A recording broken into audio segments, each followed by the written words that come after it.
Prior to beginning the activity, please be sure to review the faculty information and disclosure statements, as well as the learning objectives. After listening to the activity, complete the post-test by clicking the Earn Credit link in the episode description. Downloadable slides and resources are also available. The following presentation is copyrighted by Medscape. No use, broadcast, or recording of this presentation or any part thereof is permitted without the written authorization of Medscape. The following presentation is part of a certified educational activity provided by Medscape Education and supported by an independent education grant from Regeneron Pharmaceuticals, Inc. and Sanofi.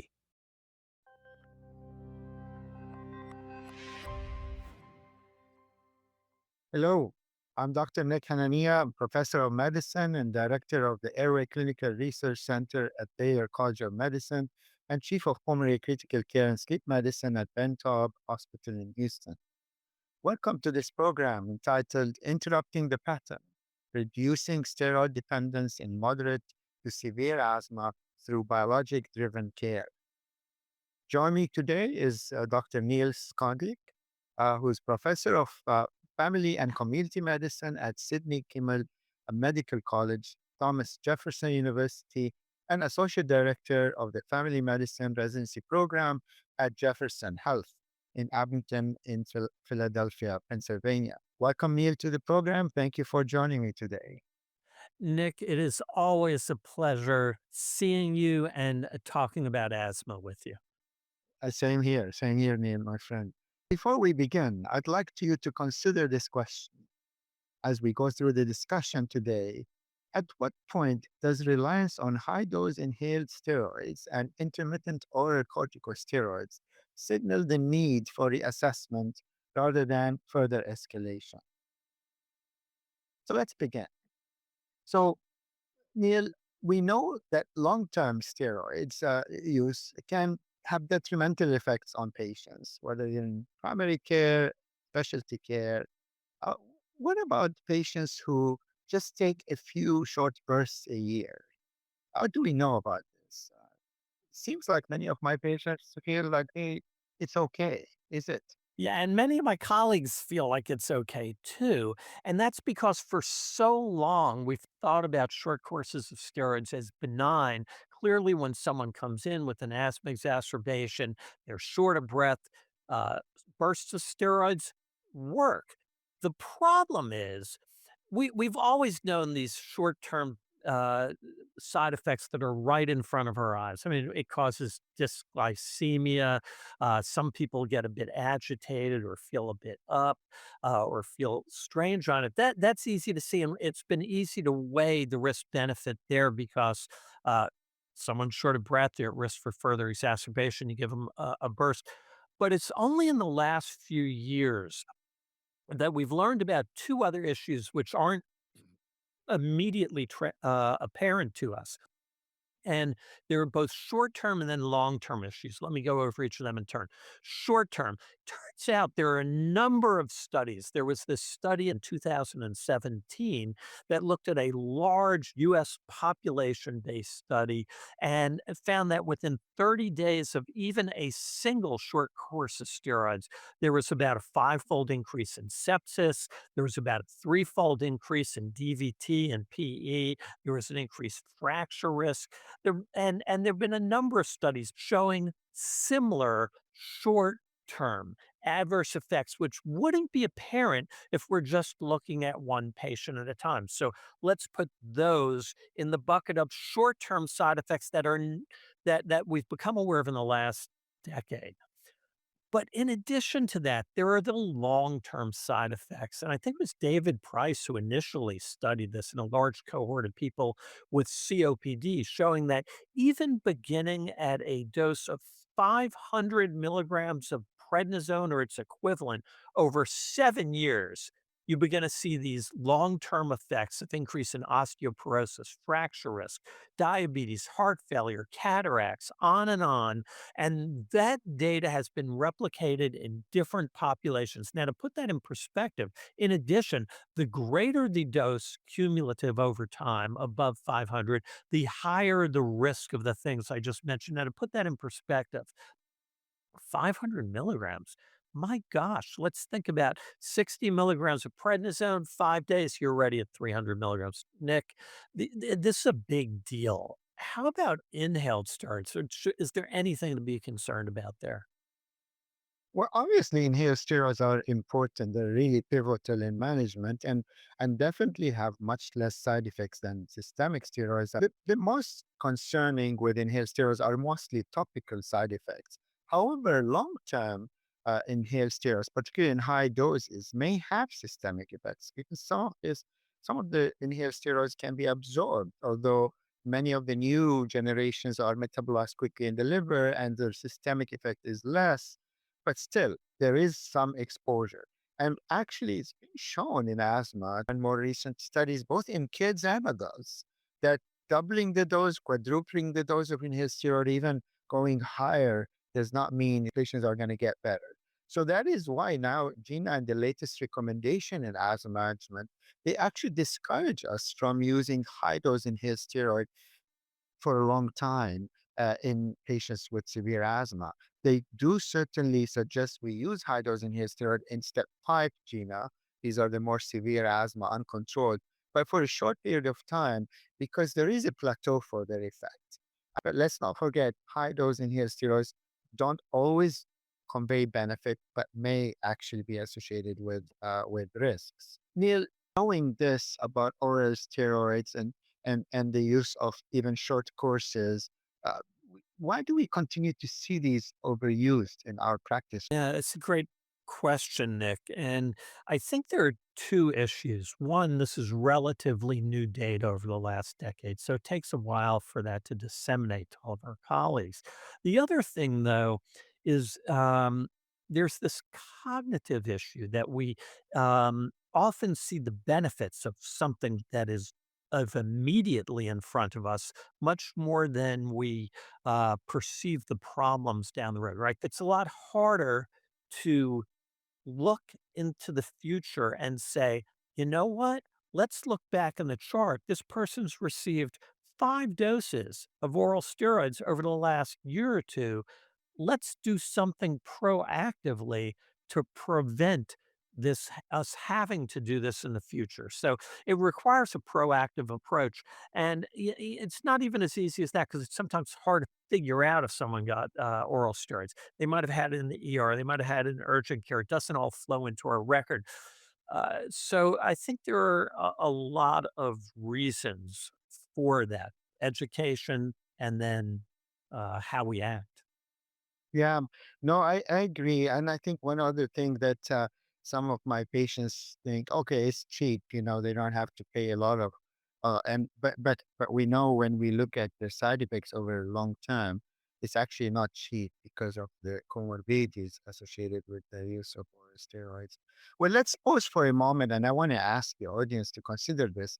How do you identify patients in your care who are at risk for oral corticosteroid use? Do you ever stop and think, should I be labeling some of these patients? These are patients at risk.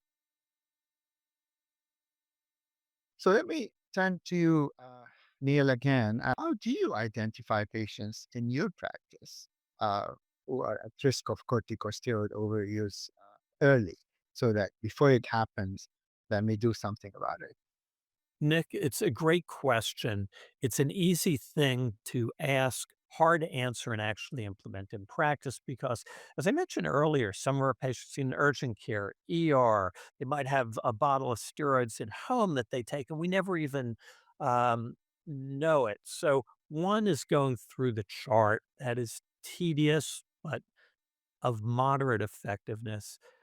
I'll tell you, I hesitate to say this in the time of technology, but really the best way, in my opinion, is to talk to the patient to say, have you had an exacerbation? Have you needed steroids over the last 6 months or a year?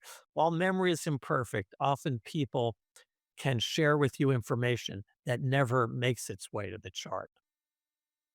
Nick, let me ask you, are there things we can do to reduce the dose of steroids and eliminate the need for recurrent doses of steroids? Obviously there is a reason why these patients are needing these steroids, whether short courses or continuous need for oral steroids, like low dose oral steroids on a continuous basis. And most of the time because they are exacerbating or they're symptomatic. But in my practice, I'm sure you see this all the time, Neil, is the reason they are not controlled is not because they have severe disease. Some of them do. 5% of these patients who are uncontrolled or require oral steroids continuously have severe asthma. But many of them are using oral steroids because they're not compliant with their inhalers or don't know how to use them. So really, they're dependent on these quick. I call these steroids quick reliever, even though they're not short-acting bronchodilators, which is the quick reliever. But they use them temporarily to get better, and then they're off without any being on maintenance. So one thing we want to ensure they are taking their maintenance inhalers. They're checking them correctly. If they're inhalers, technique wise, they're refilling them. And of course, if they are, and you also are controlling their triggers, their comorbid conditions that may their asthma uncontrolled. All these have to be taken consideration. We approach asthma as a holistic sort of disease, and it's not just one-time shot. It's a continuous process and reassessment. But obviously, some of patients with severe disease, then these patients may actually need to have escalation of care, additional treatments for their asthma to prevent them from needing oral corticosteroids. Those are really good points. So, with that escalation of care, where does biologics fit in? Well, I think, over the last few years, we've actually has done taken good strides in getting people off oral steroids if they're on continuous use and reducing the need for bursts of oral steroids by reducing exacerbations. So biologics, and we have 7 now approved in the United States for severe asthma.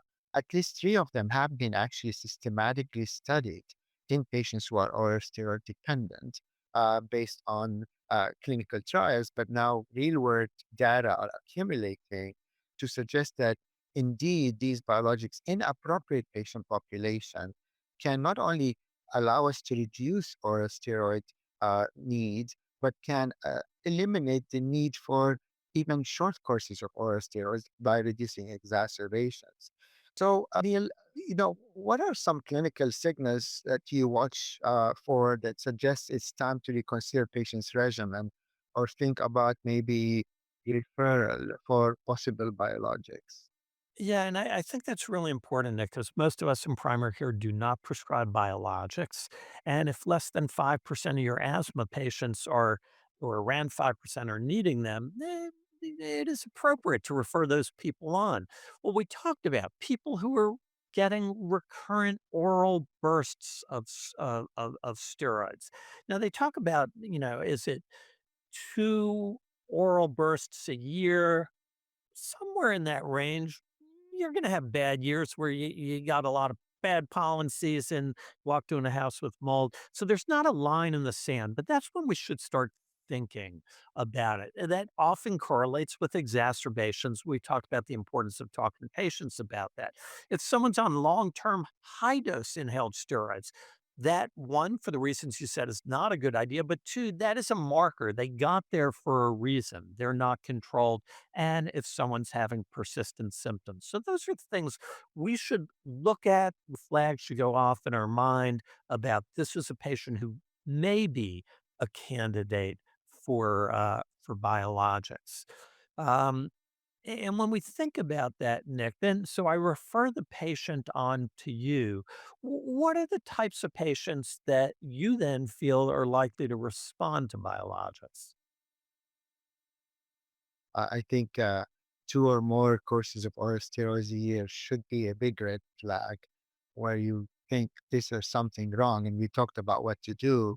And then some of these patients will end up needing biologics if they truly have severe disease. So in my practice, obviously the choice of you know, picking biologics, usually these patients are already on an ICS LAVA and medium to high dose. They're still symptomatic. They're still exacerbating. We've we've done the checklist about compliance, triggers, comorbidities, use of inhaler device. And then, we look at biomarkers. Biomarkers sometimes help us in identifying which biologic to choose. Certainly, right now, most biologics we have are approved for type 2 high asthma, characterized by high blood eosinophils or exhaled nitric oxide, which we gas we measure in our pulmonary practice to allow us to evaluate type 2 inflammation, the airway. These are patients, these are things we look at for certain biologics that have been tested and shown reduction in oral steroids if they have very high eosinophil despite everything. And once the patient is on biologic, we usually, when we started, we have to advise them that this is not a quick fix. Usually, at least 3 to 4 months of treatment is needed before you think about, okay, is it working? Do I need to switch? Do I need to stop? We look at more than one thing. Of course, exacerbations may take long to capture, that we look at how the patient feels, lung function. Some biologics improve lung function more than others. We certainly can use a biomarker to see if biologic is targeting the site we want to target. So there are a few things that we assess to see if it's working. And usually patients will tell us. Obviously, we also monitor for any potential side effects. Usually these biologics are fairly safe, but again, not every patient is the same. So we have to keep that in mind as well. So we've talked about when to send someone on to our pulmonary or allergy colleagues, someone who's requiring more than 2 courses of oral steroids a year, someone whose symptoms are not well controlled, and then uh, our colleagues like yourself would determine if a biologic's appropriate. I'll say before we send them on, Nick, you went over fundamentals so well. Let's make sure first, are they taking their medicine and are they using the inhaler correctly? And then we want to tee our patients up for seeing you so that the visit with you is productive. We want to make sure that we get a CBC with diff. We want to make sure we get IgE levels as well as pulmonary function tests so that when my patient sees you for that first visit, they're ready to go. They're not first getting, those tests. Is that correct? That is actually perfect because we always look out to our primary care colleagues to see what has been done, and most of our primary care colleagues check CBC on patients, and we look at their blood EOs, and then spirometry. Obviously, if there is a lung function done, that will help us. But in general, when we get these patients referred to us, we reevaluate their pulmonary function test as well, look at the blood biomarker, look at and identify any comorbidities like upper airway disease, polyposis, atopic dermatitis, and of course, treat comorbidities like GERD, sleep apnea, allergic rhinitis. These are all important aspects that may cause the asthma to be uncontrolled. And so, not necessarily everybody I get from you and I'm going to start on biologic, but certainly it is a consideration if I do all the whole checklist that after being sure that they're on the right treatment, they're taking it correctly, then biologics can be considered depending on the phenotype of the patient. So let's pause for a moment, and I want to ask the audience to consider this. Should treatment goals shift from symptom management to sustained control or remission? Um, so, for many years, we have set goals for asthma, but now, Neil, we are shifting away from just asthma control, aren't we?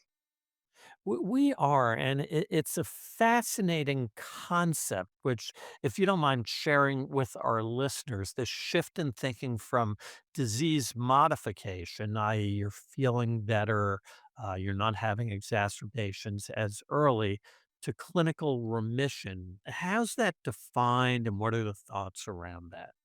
Yeah, I mean, this is exciting time for asthma because for many years we thought asthma is a one size fits all disease, and certainly bronchodilators were the main players at one time. Then inhaled steroids came on board, and airway inflammation was identified major target, which continues to be.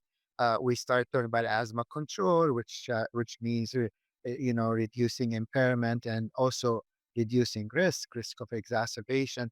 And now we're thinking also outside the box about, can we actually induce clinical remission? Now with the biologics being there, about 30% of patients may achieve what we call clinical remission. Now, there are several consensus statements out there trying to identify or at least define it. Most people believe that clinical remission includes avoiding or abolishing exacerbation, controlling symptoms, uh, abolishing the need for oral and or systemic corticosteroids, and optimization of lung function. So it's a big goal. These include not just exacerbation, but all the others. And some other statements include the reducing the need for even rescue inhalers, short-acting beta agonists. So therefore, our goal now in 2026 and beyond is not just achieving asthma control, but can we achieve clinical remission in these patients? And and there are even accumulating data that show that maybe some of these biologics can affect the structure of the airways, the mucus plugging that occurs, the small airway dysfunction that occurs. But further work is needed to have more guidance in the clinic. Right now, it's a very important goal. I think patients should also know that we want to get them better, but we also want to prevent these recurrent flare-ups that they get. We want to avoid them needing oral steroids, but we may actually do something for their asthma. We can't cure it right now, but we can maybe induce clinical remission. So obviously, patients don't understand that word, but we should actually build a partnership with these patients and make sure they understand the expectation of care they are seeking from us. Yeah, and Nick, so speaking of expectations, what do you discuss with patients about what they in reality should expect? Well, to be honest, in a patient's language, I tell them, if you work with me, I'm going to try to get you better symptom wise. I want to prevent you from needing these systemic steroids, needing to be off work, or needing to be in the emergency room every now and then.